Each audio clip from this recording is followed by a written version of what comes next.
Baik, saya ulang sedikit lagi. Ini khusus buat yang di Zoom yang baru bergabung, mungkin tadi apa tuh nggak dapat. Chi-square mungkin nggak ada banyak tutorialnya di apa tuh YouTube dan sebagainya. Di sini kita akan bahas saja tentang t-test. Jadi t-test ini ya, ada beberapa hal yang kita bahas, batasan, asumsi dasar, pair sample, independen, sama interpretasinya. Ya, jadi t-test ini digunakan untuk melihat ada nggak perbedaan mean dari dua kelompok yang berbeda satu sama lain secara statistik. Ya, tes ini cocok digunakan untuk membandingkan mean dari dua grup. Misalnya di sini ada grup treatment dengan grup kontrol. Kita buat sebuah pelatihan, sebuah intervensi yang hasil intervensinya bisa diukur secara numerik, ya. Kemudian kita bandingkan dengan kontrol yang hasil yang apa tuh variabelnya juga bisa diukur dengan cara numerik. Oke. Ada beberapa skenario dari perbandingan mean, ya. Jadi ada yang low variability atau standar deviasinya kecil, ada yang medium, ada yang high, ya. Jadi makin besar, kalau masih ingat pernah kita bahas, makin besar variabilitasnya maka standar deviasinya juga makin besar. Dalam artian sebaran datanya dari mean-nya makin jauh, ya. Kemudian ada beberapa uji terkait dengan uji T, pertama one sample t-test, pair sample, atau dependent sample t-test, istilah lain. Kemudian unpaired t-test atau independent sample t-test. Terakhir adalah one way ANOVA, dia termasuk uji perbandingan mean. Oke. Kita lihat pertama, one sample t-test itu digunakan untuk menentukan apakah nilai populasi, nilai mean dari sebuah sampel sama atau berbeda dengan mean populasi yang sudah diketahui sebelumnya. Ya, misal kita ingin tahu apakah tinggi rata-rata remaja dalam sampel penelitian kita berbeda dengan rata-rata tinggi secara nasional. Katakanlah kita ambil sebuah penelitian di SMA 3 Banda Aceh, ya. Ada 200-300 siswa, kemudian kita ukur tinggi badannya, tinggi badan mereka dari 300 orang itu kita bandingkan dengan standar yang kita punya di sini, katakanlah standar nasional. Ya, ini kita bisa pakai one sample karena sampel kita cuma satu di sini, ya, dan kita bandingkan dengan standar yang sudah ada. Ada beberapa asumsi yang harus dipenuhi. Pertama,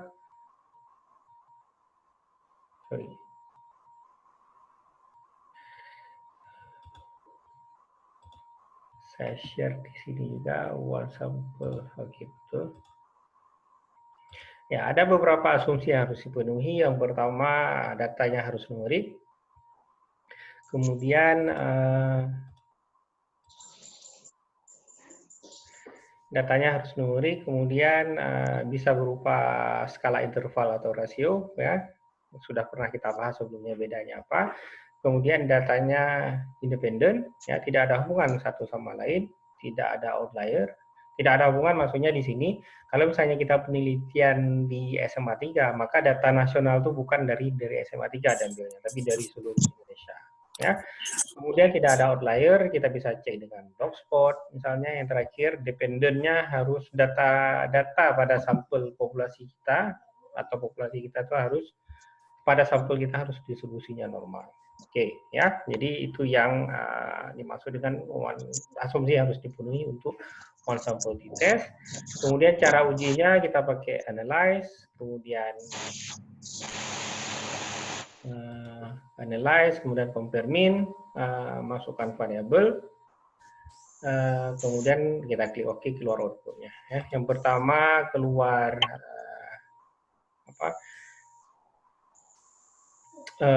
variabel deskriptifnya, output deskriptif. Ya, pertama muncul variabel kita ukur di sini tinggi, itu nama variabelnya, ya, tinggi ini, tinggi. Kemudian jumlah sampelnya 100 orang, mean-nya berapa pada sampel tersebut, ya. Kemudian standar deviasi dan standar error. Oke, jadi cara melaporkan data deskriptif di atas itu bisa kita pakai cara EVA atau cara umum orang gunakan. Kalau cara EVA dia bedanya cuma dia harus kita tulis SD-nya. Kalau umum kita tulis plus minus. Plus minus artinya ya SD juga sama ya. Jadi kalau EPA kita bisa sebutkan rata-rata tinggi badan, M median atau min 159,5, standar deviasi 7,5 adalah lebih pendek dibandingkan rata tinggi penduduk nasional ya, yaitu 162. Atau secara umum juga seperti ini sama. Bedanya cuma di plus minus saja. Oke, kemudian output kedua adalah one sample t-test. Ya, di sini ada 3 hal yang harus kita perhatikan. Pertama, nilai t-nya sendiri.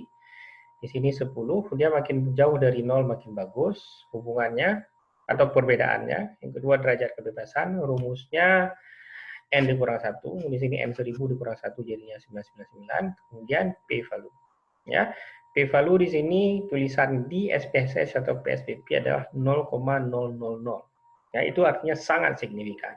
Tapi dalam menulis di laporan, di tesis atau di skripsi atau di jurnal, Anda tulis 0,001 atau 0,005. Itu tetap sudah signifikan karena batasannya adalah 0,05. Ya. Kemudian perbedaan min-nya dan nilai 95 confidence interval. Nah, jadi nilai pembandingnya ini dia. Pembandingnya 162. Ya. Kemudian cara nulis laporannya seperti ini, ya, tinggi badan sampel lebih pendek dibandingkan secara statistik dibandingkan tinggi populasi secara umum. Ini dia 0,001 ya. Jadi saya nggak tulis 0,00 seperti saya sebutkan tadi ya. Bukan seperti ini, tapi seperti ini 0,001 p-value.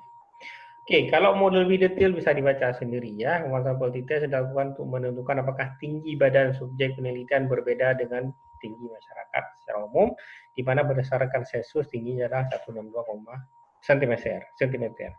Data tinggi badan terdistribusi normal, kita cek pakai Kolmogorov-Smirnov, bisa juga kita cek pakai histogram. Kemudian tidak ada outlier di situ, ya kita bisa cek dengan box plot. Dan rata-rata tinggi badannya adalah ini dia M159 SD, lebih pendek dibandingkan secara umum, populasi secara umum 162. Dan berbeda secara signifikan. Ya, jadi ini perbedaannya 2,58, 95 confidence interval dari 2 ini 54 ya, bukan 58. Ini dia 2,54, kemudian ini confidence intervalnya kita tulis semua. Kalau mau skripsi Anda tebal, boleh seperti ini. Cara menulis yang detail, bagus. Kalau cara di atas juga boleh. Ya, kadang orang cuma ingin tahu nilai T sama P saja. Ada orang ingin tahu semua. Ya, mana yang bagus, terserah Anda. Nggak ada patokan khusus. Oke, itu yang pertama. Dependent sample one sample t-test. Kemudian pair sample t-test atau bahasa lain dikenal juga sebagai dependent t-test. Sample t-test. Ya. Di sini digunakan untuk membandingkan mean dari dua grup yang berhubungan dan keduanya punya data continuous. Misal, kita mau membandingkan nilai peserta pelatihan sebelum dan sesudah pelatihan. Ya, Anda buat. Atau misalnya tadi, saya sebelum mulai kuliah ini, saya kasih kuis dulu atau pretest. Ya, saya kasih lewat Google. Mungkin minggu depan bisa kita coba ya, biar ada nilai sedikit. Kita kasih pretest, kalian jawab, nilainya masuk. Kemudian kita kasih pelatihan, penyuluhan atau materi yang sesuai dengan uji nilai tadi, soal pretest tadi. Setelah materinya dikasih, kita kasih post test lagi. Nah, dengan soal yang sama, orang yang sama, cuman waktunya saja berbeda. Ya, makanya disebut pair. Pair itu orang yang sama atau orang yang bisa. Yang gede kali ya. Kemudian asumsi yang harus dipenuhi, yang pertama variabelnya harus numerik, ya, interval atau rasio. Kemudian variabel independennya terdiri dari kategori yang berhubungan, ya. Di sini berhubungan sudah saya sebutkan orang yang sama, kemudian tidak ada outlier dan harus distribusinya normal untuk data numerik atau mendekati normal. Jadi nggak mesti shape-nya seperti gunung atau bell shape, ada mereng sedikit boleh lah, tapi bisa ini bisa nggak apa-apa. Jadi asumsinya sangat menurut kita. Kalau mau pastinya pakai Kolmogorov-Smirnov tadi. Ya. Contoh misalnya kita punya 121 peserta training tentang bipolar. Sebelum training, peserta diberikan kuesioner untuk menguji literasi mereka tentang bipolar. Setelah training, Setelah training, bentar. Oke. Setelah training kita kasih soal yang sama. Ya, kita kasih soal yang sama, kemudian skornya kita lihat perbandingannya sebelum sama sesudah.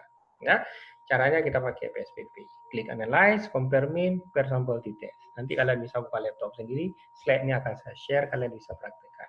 Ya, per sample t-test, kemudian kita masukkan keduanya sekaligus keluar outputnya, deskriptifnya seperti ini. Ya. Ya, di sini bisa dilihat nilai sebelum, ini kalau saya pair sama post, ya, nilai sebelum itu 80,9. Sedangkan nilai sesudah 81,95. Sekilas kan bedanya tipis sekali. Tipis sekali bedanya ya, cuman 2 poin ya, 81 80,0 80,1 kadang-kadang itu 82 yang di bawah, yang nilai sesudah. Ya, tapi apakah berbeda secara statistik? Kalau misalnya kita lihat di sini nggak ada beda, tipis sekali. Ya, kalau misalnya kalian sama-sama dapat AB nilainya di sini 80. Ya, 80 AB. Ya, sama-sama dapat. Tapi kalau kita bandingkan minnya beda nggak secara statistik? Nah, ini tahunya di sini, di hasil output per sampel kita. Jadi ada beberapa output nanti sekaligus keluar. Ya, oke, di sini kita bisa lihat perbedaannya cuman min 1,86 ya.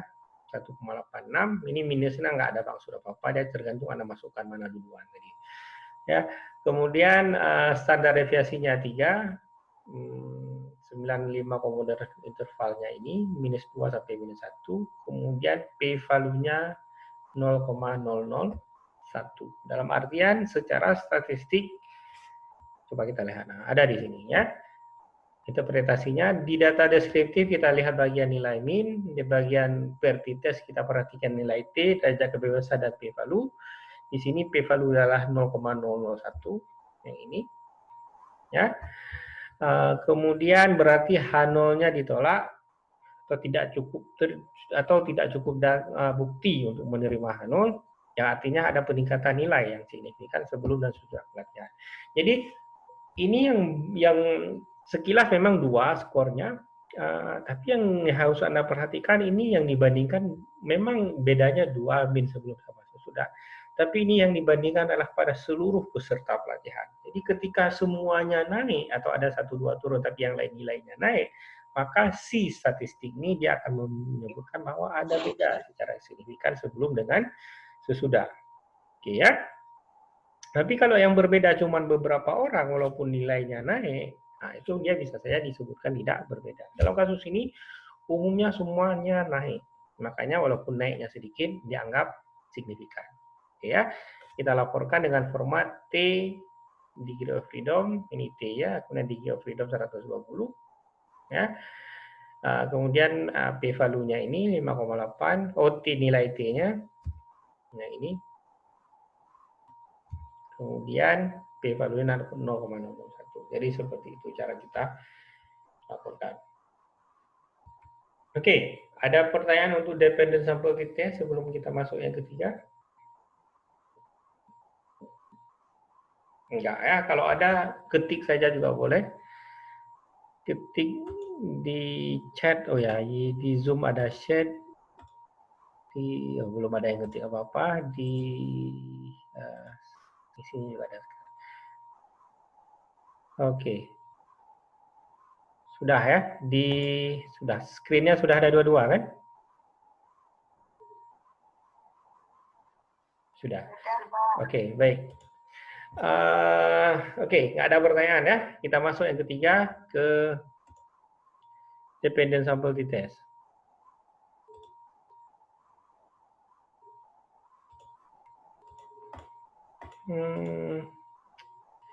Dependent sample t-test, independent sample t-test. Bentar, saya balas chat sebentar. Salam.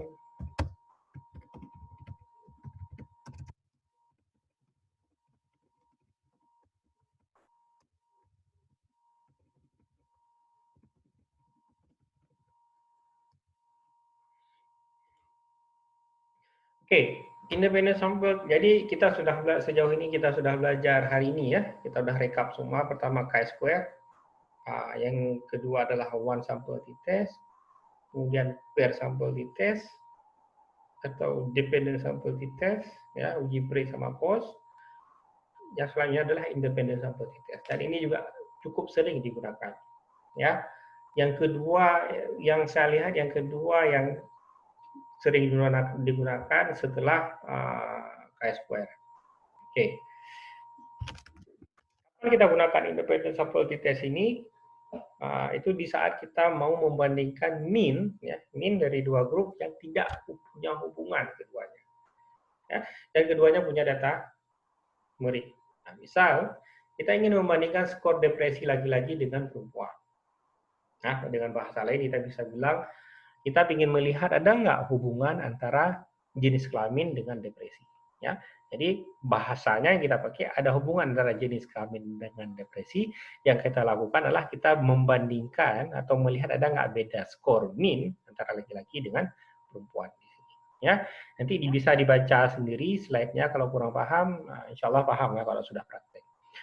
Grup yang dibandingkan hanya dua, ya, hanya dua. Kalau misalnya lebih dari dua grup, berarti kita pakai uji one way ANOVA. Nanti di pertemuan selanjutnya lah minggu depan ya.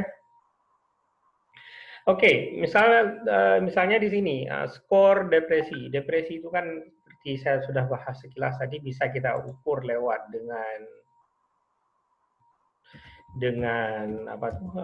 kita kategorikan, tergantung question yang kita pakai juga ya.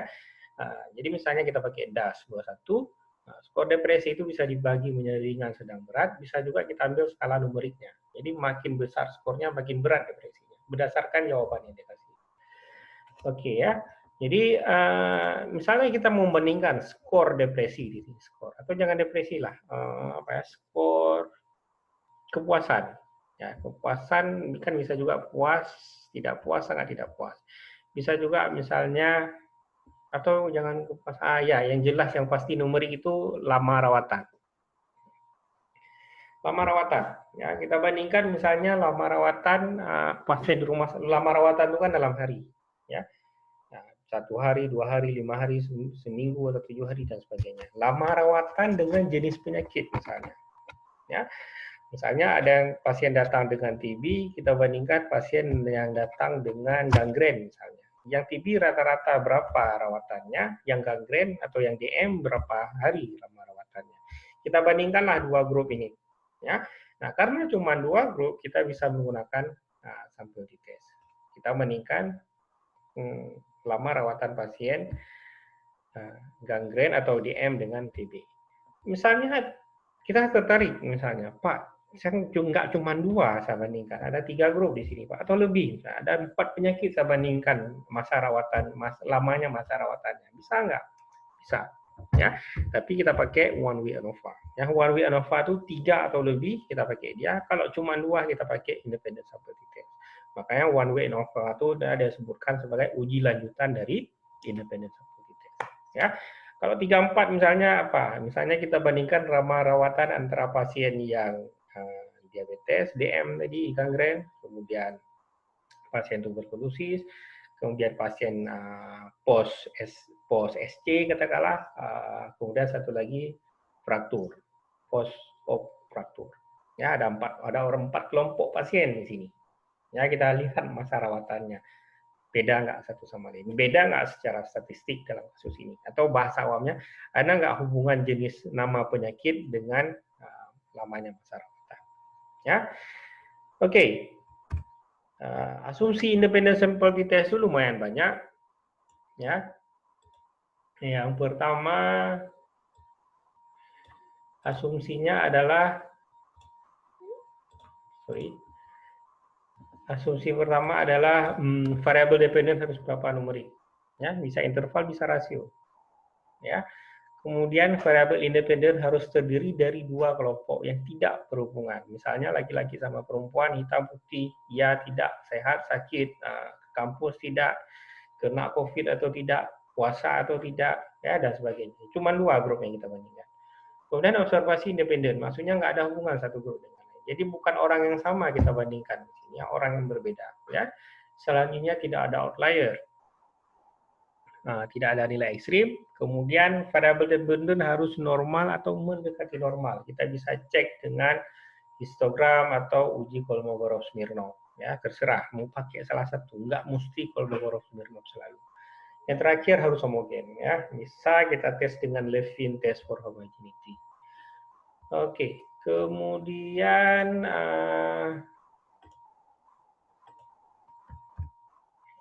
caranya, ya, misal kita ingin lihat tinggi badan antara laki-laki dan perempuan, kita bisa tes dengan PSPP. Ya. Oke, ini sudah habis slide-nya. Saya muncul, bentar, saya buka dulu. Ada pertanyaan sebelumnya?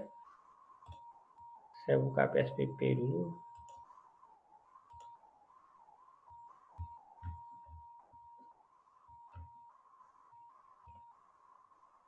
Ada? Atau sudah paham semua? Ada pertanyaan? Oh, di sini ada nih, bentar. Oke, ini ada pertanyaan. Tadi dijelaskan bahwa per sampel t-test, bentar saya tutup share-nya dulu ya. Kemudian di Zoom juga kita tutup share-nya dulu.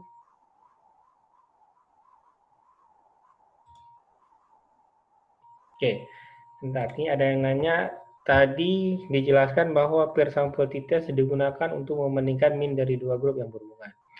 Nah, misal jumlah peserta pelatihan grup tersebut misalnya dikontrol 50, grup intervensi 55. Apa bisa tidak bandingkan? Bisa, nggak ada masalah ya.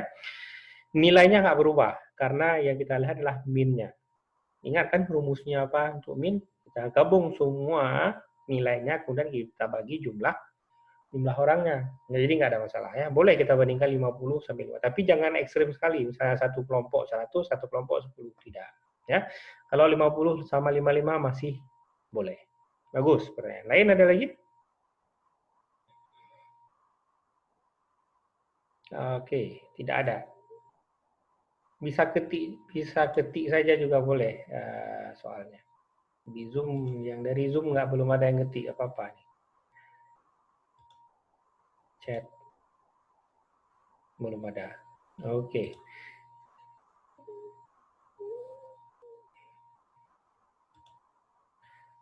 Oke, jadi selanjutnya saya coba buka PSPP, saya demonstrasi ya, kalian lihat saja nanti gimana caranya.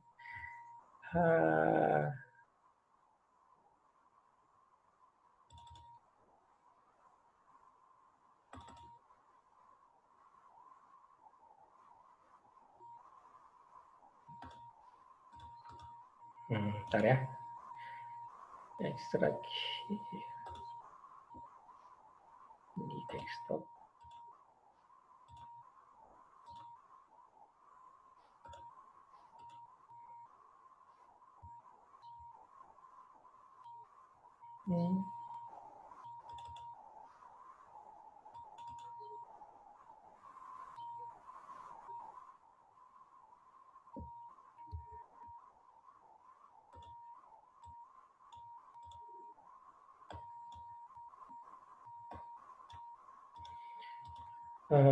Oke, udah dapat nih. Saya share dulu di Zoom.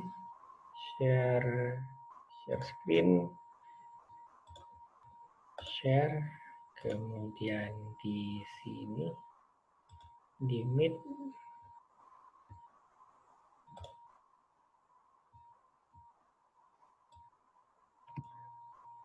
Bentar ya.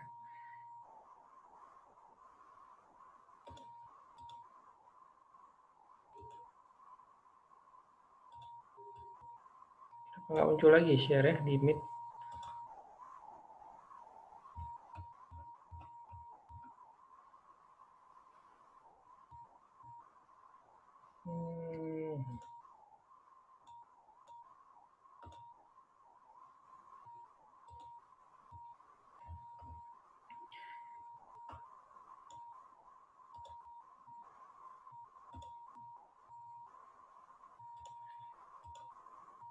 Oke, di sini dia hilang tadi. Present now, Windows, bipolar final. Oke, ya. Ini agak ribet nih karena harus bolak-balik. Bentar, saya share desktop saya aja ya. Stop share karena nanti ada outputnya di tabel yang berbeda. Oke. Present now, my entire screen. Oke. Cancel, bentar ya.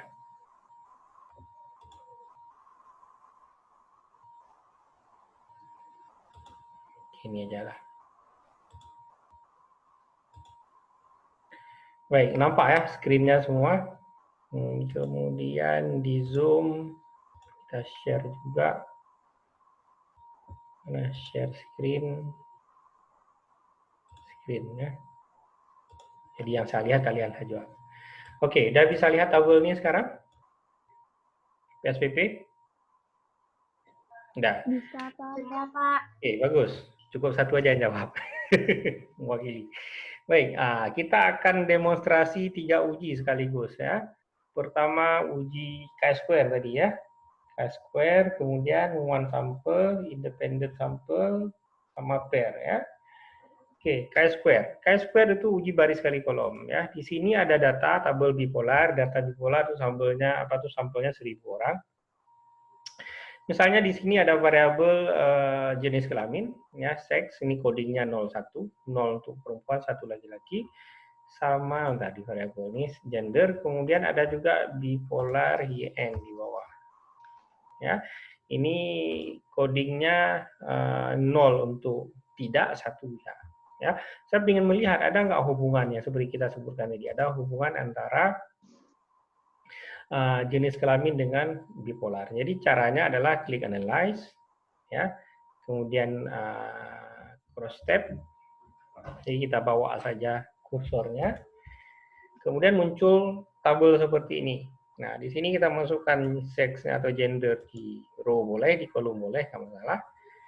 Kemudian kita turun ke bawah, kita cari yang bipolar, karena paling bawah kita masukkan ke kolom. Nah, sesudah itu kita klik statistik. Nah, statistik ini banyak uji yang bisa kita lakukan dengan ini. Ya, dia kok chi-square bisa secara otomatis diconteng, jadi akan keluar hasilnya. Kita bisa juga uji P, uji CC, case control nih ya, kita lihat odds rasionya, bisa kita klik misalnya kalau mau, kalau tidak juga nggak apa-apa. Kemudian risk ratio bisa juga kita lihat dan sebagainya. Atau ini kita lihat chi-square aja dulu ya. Nanti kita coba yang ini. Kita klik continue, kalau sudah kita klik OK. Ya. Sudah klik OK, dia muncul di di output. Outputnya seperti ini.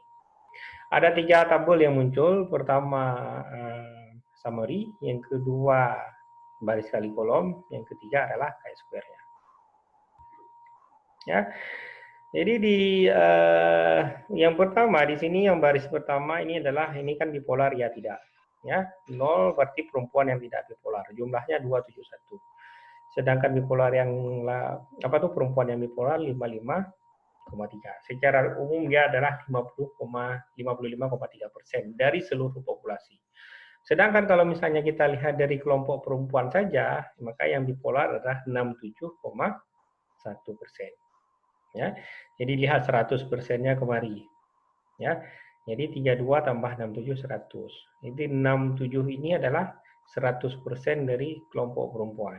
Jadi 67% perempuan bipolar, sedangkan 30% adalah yang tidak bipolar.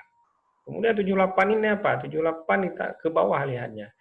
78 tambah 21. Ini jadinya 100 juga. Jadi kalau ini atau ini juga boleh juga. Ini 84 tambah 15 ya, 84,6 tambah 7 sama 15,3, 100 juga. Ya, kalau ini kita lihat berarti pada yang kelompok bipolar saja. Ya kan? Ini kan bipolar sampai ke bawah. Total yang bipolar 653 ya. Jadi dari 653 yang bipolar itu 84% perempuan, sedangkan laki-laki cuma 15. Ya. Sedangkan di sini laki-laki bisa kita balik lagi dari 176 orang laki-laki, yang bipolar itu 56, sedangkan yang tidak 4. Nanti kalian coba aja di rumah, nanti kalian coba pahami bagaimana. Karena di ujian banyak kali yang salah, terkecoh. Padahal cara memahaminya, lihat 100%-nya kemana. Oke ya, itu tabel pertama, chi-square. Jadi cara memahami tabelnya. Kemudian ini nilai chi-square-nya 0,78, p-value-nya di sini 0,09 ya. Di sini kita bisa ambil kesimpulan ada hubungan antara jenis kelamin dengan bipolar. Selesai masalah 1. Oke. Nah, itu uji chi-square. Kemudian bisa juga chi-square ini misalnya kita lihat ada di sini variabel talkatif.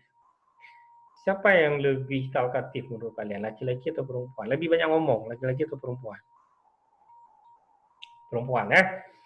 Oke, boleh kita cek. Ada nggak hubungan banyak ngomong dengan bipolar misalnya? Atau dengan jenis kelamin? Dengan jenis kelamin tadi ya. Talkatif dengan jenis kelamin. Jadi jenis kelamin ini kita ganti.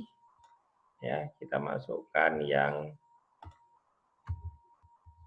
mana talkatif? Ini dia D. D-nya kita masukkan kemari, kita klik OK. Ya, dia akan muncul outputnya seperti ini. Sama di atas talkatif, perempuan talkatif berapa? Ya, jadi dominan sekali ya perempuan talkatif di sini. Coba lihat sampai dari 1.000 orang 800 atau berapa persen di sini ya? 59% itu adalah perempuan talkatif. Ya, ini bukan perempuan talkatif tapi perempuan total yang talkatif 59. Ya, kalau kita lihat, ya justru nggak ada hubungan ya. Ada hubungan nggak? Nggak. Jadi dalam artian proporsi yang talkatif antara perempuan sama laki-laki sama saja. Hipotesa yang tadi kita sebutkan bahwa perempuan lebih banyak ngomong, dalam kasus ini tidak terbukti ya. Karena kalau kita lihat proporsi hampir sama gitu ya, laki-laki yang talkatif juga banyak ya, 73%, perempuan justru 72%. Oke ya. Di sini sekilas lebih ramai laki-laki yang talkatif, 73, perempuan 72. Oke, kita cek variabel lain ya.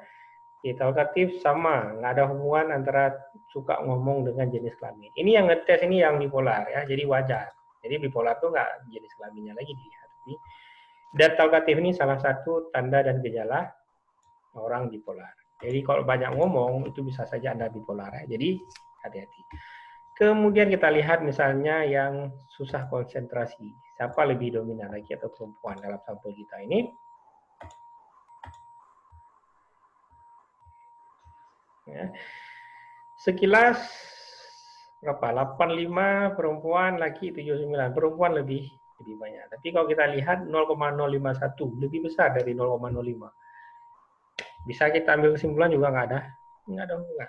Ya, walaupun sekilas lebih banyak perempuan, ya, tapi laki-laki juga cukup dominan di sini. Oke, variabel apa lagi mau kita cek? Jenis kelamin dengan marah-marah ya. Ini siapa lebih suka marah, laki atau perempuan? Ini pasti laki-laki yang hobi marah. Ya. Laki, Pak. Nah, boleh kita lihat saja sekarang. Oke, kita klik OK. Jadi gampang kali kan uji chi-square-nya, analyze, descriptive statistik, cross step, muncul satu tabelnya, tinggal kita ganti-ganti saja variabel yang mau kita masukkan.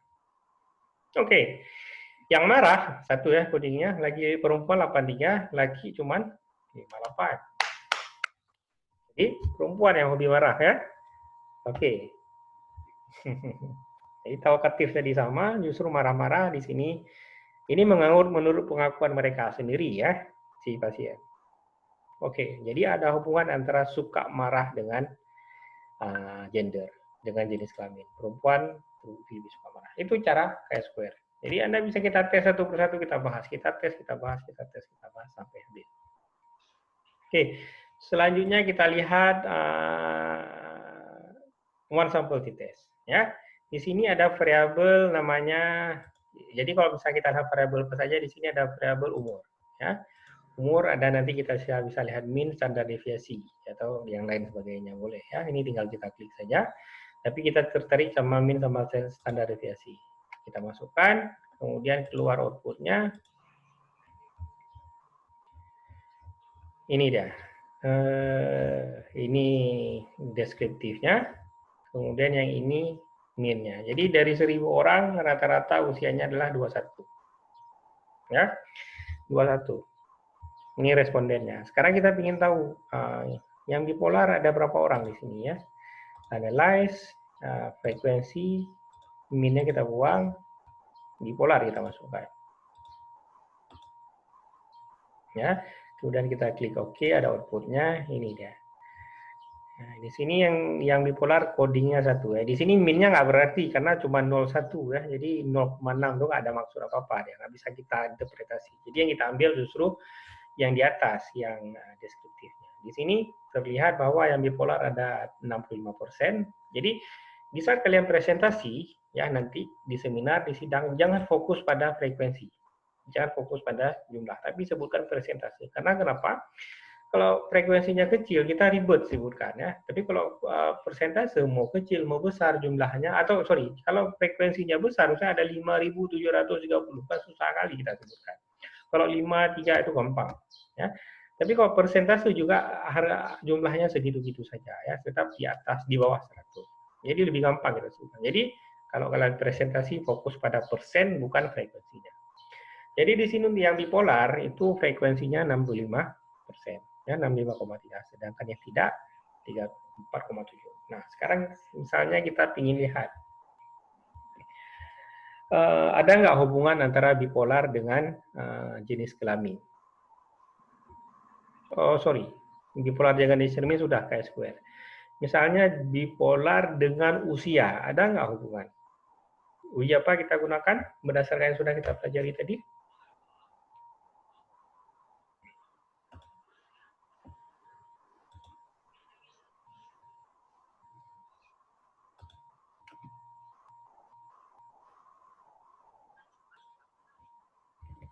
Nggak ada yang bisa jawab?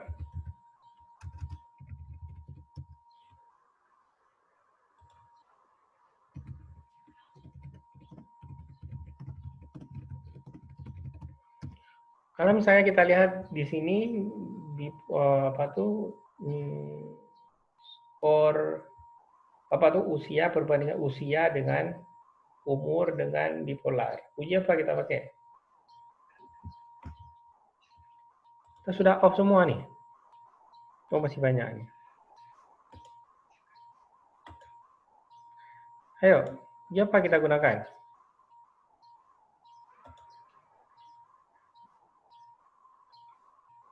Uji independent sample t-test. Karena satu variabel adalah kategorik, bipolar ya tidak, ya kan? Bipolar yes, no. Satu lagi numerik, usia. Jadi caranya adalah deskriptif, compare mean, independent sample t-test. Ya, independent sample t-test, kemudian kita masukkan variabel umur tadi yang mau kita tes sebagai variabel tes variabel. Kemudian bipolarnya sebagai grouping karena yang group kan 2 dia. Ya, setelah kita masukkan grouping, kita klik define group. Ya, define group coding bipolar kan 01. Jadi kita misikan 0 sama 1 di sini. Sudah? Ini cuma grouping saja. Kalau misalnya Anda buat grup 23, berarti tulis 23. Ya, tapi usahakan di saat Anda buat grouping, codingnya mulai dari 0. 0, 1, 2, dan selanjutnya. Oke. Setelah ini kita klik OK. Maka muncul di output uji t-test. Tadi frekuensi cross step itu Chi-square ya. Di sini t-test muncul pertama. Independent sample t-test. Oke. Yang pertama grup statistik ya. Di sini kita bisa lihat yang bipolar 1 ya. 1 usia rata-ratanya itu adalah 20. Lebih muda ya. Sedangkan yang tidak adalah 21. Sekilas ada beda lah sedikit ya. Tapi untuk memastikannya kita lihat di hasil uji T di sini. Ini dia. Ya. P-value. Jadi tadi sudah saya sebutkan untuk di independent sample t-test fokus kita pada 3 kolom ini. T, DF sama P-value. Ya, T-nya 1 kecil. Nah, kalau udah T-nya kecil kemungkinan nggak ada hubungan. Ya. Derajat kebebasan, sampel dikurang 2, 1000 dikurang 2, 998. Kemudian p-value-nya 0,298, yang artinya lebih besar dari 0,05. Dengan kata lain, di sini tidak ada hubungan antara bipolar dengan umur, atau tidak ada perbedaan min antara orang yang bipolar dengan yang tidak. Tidak ada perbedaan min umur antara orang yang bipolar dengan tidak. Paham ya? Jadi itu cara kita melakukan uji independent sample t-test. Ya, oke, kita coba yang lain sekarang. Oke, biar cepat. Misalnya kita ingin melihat juga, kira-kira menurut kalian di sini ada banyak variabel, ada yang marah, tidur, percaya diri. Kira-kira variabel percaya diri itu ada hubungan dengan usia nggak? Ada, kita coba aja ya. Ada, Pak. Ada, Pak. Percaya diri. Kalian lebih percaya diri waktu SMA atau waktu sudah kuliah? Waktu kuliah udah pede ya, sudah jadi nggak pakai baju putih abu-abu ya. Oke, kita coba sekarang misalnya kita ingin tes ada nggak perbedaan min usia antara yang percaya diri dengan tidak. Ini percaya diri codingnya dua ya, 0 tidak, 1 ya. Jadi kita klik analyze, compare min, dependent sample t-test. Jadi bipolarnya yang kita keluarkan, kita masukkan percaya diri. Ya, setelah kita masukkan percaya diri, kita klik define group. Codingnya sudah tadi, karena sudah pernah kita masukkan, dia sudah cukup. Kalau masih kosong, tinggal isi 0 sama 1. Kita klik OK, continue sama OK. Nah, kita dapat sekarang di outputnya. Ya, outputnya sekilas orang yang percaya diri itu usianya lebih, ya betul ya, kayak kalian bilang. Makin tua, skor percaya dirinya, usia. Yang usia 20, rata-ratanya 20, percaya dirinya lebih, yang tidak percaya diri, usia rata-ratanya lebih muda dibandingkan yang punya percaya diri. Oke. Sekarang yang lain, dan di sini juga data tentang konsentrasi atau ini string, nggak bisa, ini bipolar kategori. Oke, ini. Oke, tinggi badan atau berat badan, ini numerik ya. Tinggi badan sama gender, ada hubungan nggak kira-kira? Siapa lebih tinggi, laki sama perempuan? Laki, kita tes ya. Kita bandingkanlah min antara laki-laki sama perempuan. Compare min, independent sample t-test. Nah, di sini usia kita ganti dengan gender. Oh, sorry. Usia kita ganti dengan tes variabel tinggi badan. Ya. Sedangkan percaya diri tadi, numeriknya kita ganti dengan teks. Ya. Oke, nah di sini kita bisa tahu ada nggak perbedaan min. Nah, kita klik define group. Nah, 0 sama 1, kita klik continue, kemudian OK. Ya. Di sini ya betul seperti disebutkan tadi, laki-laki rata-rata tingginya lebih tinggi dibandingkan perempuan ya. Perempuan 157, laki-laki 168. Oke, dan secara statistik berbeda di sini 0,001. Ya. Tolong yang punya lagi ngomong mute dulu, siapa tuh?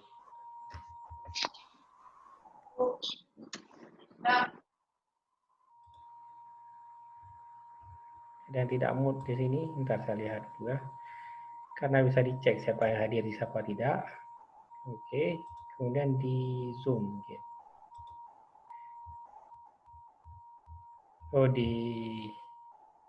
oh ada, sudah mute semua. Baik, kita balik lagi kemari. Jadi gitu caranya ya. Kemudian yang kedua, yang kedua tadi yang belum kita lakukan adalah membandingkan pre sama post ya. Cuman saya nggak punya data di sini. Ya, nggak punya data nilai pre sama post. Di data sini yang ada cuman uji ini. skala tinggi sama berat. Ya, bisa nggak di sini kita anggap berat badan itu nilai sebelum ujian, pre, tinggi, sesudah, boleh ya? Ini anggapan saja, realnya nggak seperti itu.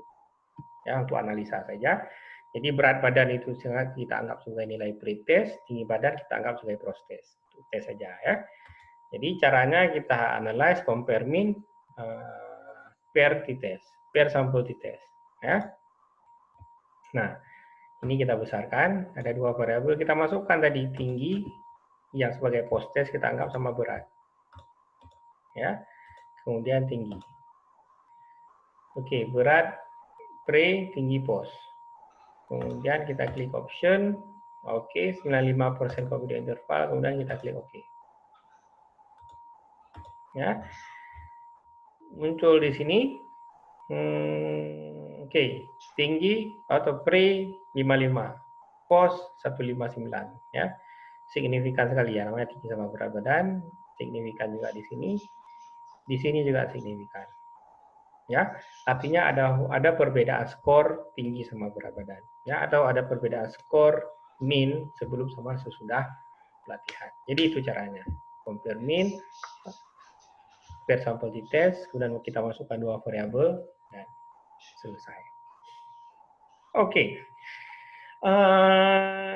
satu lagi tadi, one sample di tes yang belum. One sample kita mau melihat di sini ada variabel usia atau berat badan lah ya, kita pakai berat badan. Berat badan orang Indonesia rata-rata berapa? Ada tahu nggak? Nah, oh tinggi aja, tinggi orang Indonesia rata-rata berapa? 160-an, Pak. 162, itu yang tadi. 160-an. 165 lah, ya sekarang udah tinggi dikit. Boleh ya? Ya, Pak. Kita anggap Boleh. 165, kita mau tes dengan populasi kita. Di sini tinggi kita ambil. Caranya adalah analyze, compare mean, one sample di test. Kemudian tes variabel kita adalah tinggi di sini. Kita masukkan, kita pakai standar nasional 165. Ini terserah mau laki sama perempuan.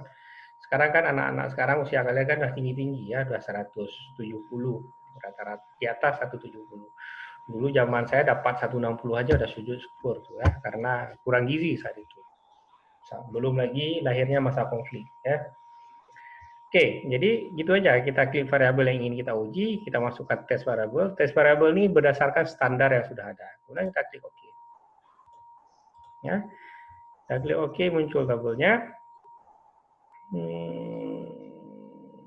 Beda ya, beda secara signifikan. Di populasi kita tingginya cuma 159, kalau secara nasional itu 165, maka populasi kita yang penelitiannya pada orang bipolar itu adalah 1559, lebih pendek.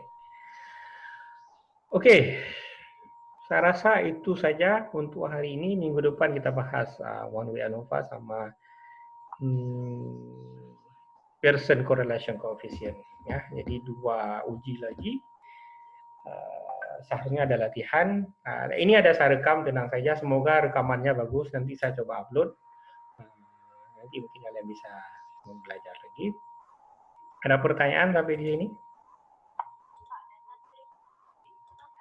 Data string itu data yang tidak bisa kita olah. Ya, dia misalnya kayak nama bisa dianalisa nggak? Misalnya nama Rabumah lebih bagus dari Maimunah, bisa nggak?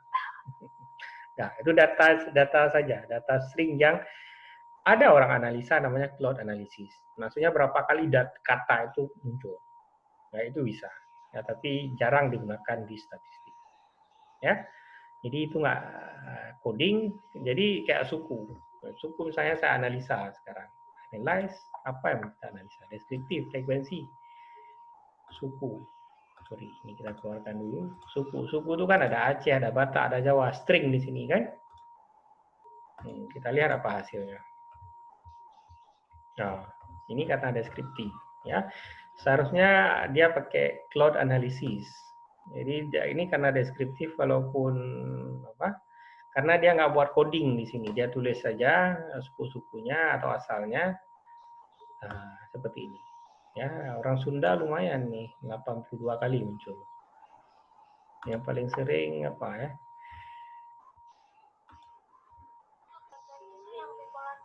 Ya, ini yang ngetes bipolar tadi.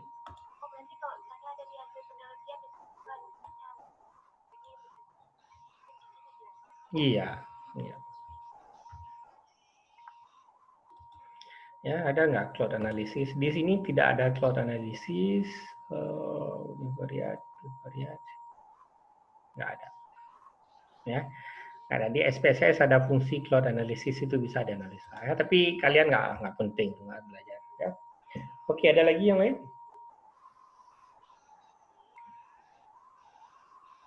Saya mau ke kampus sebentar lagi, rapat jam 12. Nggak ada ya? Oke, kalau tidak, terima kasih atas kuliah hari ini. Semoga bisa bisa menikmati. Kalau ada pertanyaan terkait dengan ini lagi nulis tesis bukan? Belum ya? Oh, skripsi, sorry. Belum, Pak. Oke, jadi coba lihat aja skripsi senior ya. Kira-kira kalau data yang dia punya kalian analisa bisa nggak ya? Biasanya di setiap skripsi, ini kan skripsi sekarang kan bisa diakses online ya kan? Bisa datang aja apa tuh online akses saja ke library usia ada skripsi di situ tinggal download ada datanya di situ master table itu semua data dimasukkan satu persatu kalian ubah kalau misalnya ada di Excel lebih gampang ya masukkan ke sini kalian analisa ya coba sejauh mana bisa dianalisa oke ya saya rasa cukup untuk hari ini lebih dan kurang saya mohon maaf kalau ada pertanyaan silahkan ditulis minggu depan kita kuliah silahkan ditanya lebih dan kurang saya maaf assalamualaikum warahmatullahi wabarakatuh. Waalaikumsalam warahmatullahi wabarakatuh. Oke, udah ya. Saya gimana outnya nih? Saya tutup aja ya. Yuk, assalamualaikum.